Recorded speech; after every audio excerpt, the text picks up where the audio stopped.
Athlete CFL 2025-এর super সিক্সের লড়াইতে Kalyani municipal স্টেডিয়ামে মুখোমুখি হয়েছিল দুই যুযুধান প্রতিপক্ষ ডায়মন্ড হারবার ফুটবল ক্লাব এবং ক্যালকাটা কাস্টমস ক্লাব। সেই ম্যাচে আমরা দেখে নিই কিছু ঝলক, কিছু খণ্ডচিত্র, বিশেষ কিছু মুহূর্ত। দুই দলে কিন্তু সংঘবদ্ধ দৃঢ় প্রতিজ্ঞ চিত্তে ফুটবল দ্বৈরথে অবতীর্ণ হয় এবং এখানে রেফারির বাঁশি এবং তারপরেই শুরু হয়ে যায় সেই ফুটবল মহরণ। শুরু থেকে কিন্তু আক্রমণের ঝাঁজ এবং তেজ বজায় রেখেছিল ক্যালকাটা কাস্টমস ক্লাব এবং তাদের যাবতীয় আক্রমণ কিন্তু রিকি ঘরামিকে কেন্দ্র করেই কিন্তু রচিত হয়েছিল। রিকি ঘরামি আজকে অক্লান্ত পরিশ্রম করেছেন বাঁ প্রান্ত ডান প্রান্ত বরাবর এবং এক্ষেত্রে একটা আক্রমণ ছানিয়ে ফেলেছিল সেই আকাশ হেমব্রম।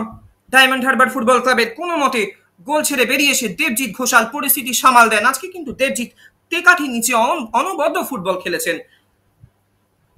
ক্যালকাটা কাস্টমস ক্লাবের হয়ে এবং 3 থেকে 4টি ক্ষেত্রে দলের অবধারিত পতন তিনি রোধ করেন। তারপরেও একের পর এক আক্রমণ ছানিয়ে যায় ক্যালকাটা কাস্টমস ক্লাব গোটা প্রথমার্ধ জুড়ে।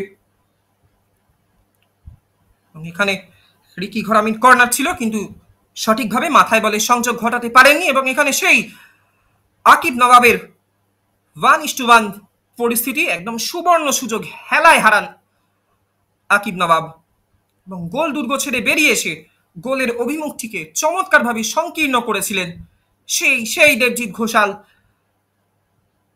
ক্যালকাটা কাস্টমস ক্লাবের শেষ অতন্দ্র প্রহরী। এবং এখানে একটা বাঁক খাওয়ানো ক্রস রাখার চেষ্টায় সেই রিকি ঘরামি ডান প্রান্ত বরাবর, তাকে যথেষ্ট আজকে সব প্রতিভা লেগেছে, নজর করা ফুটবল খেলেছেন, দৃষ্টিনন্দন ফুটবল খেলেছেন।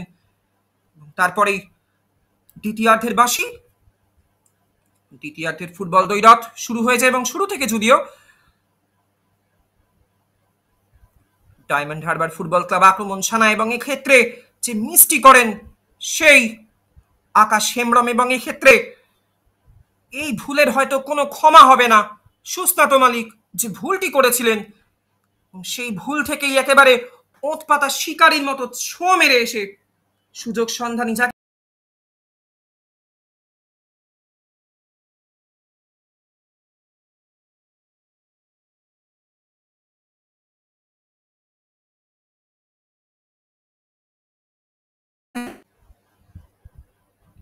তারপরে দ্বিতীয় গোলটি করেন ৭৭ নম্বর জার্সিধারী খেলোয়াড় ঝন্টু প্রসাদ এবং তারপরে মুহুর্মুহু আক্রমণ ছানিয়েছিল কিন্তু ক্যালকাটা কাস্টমস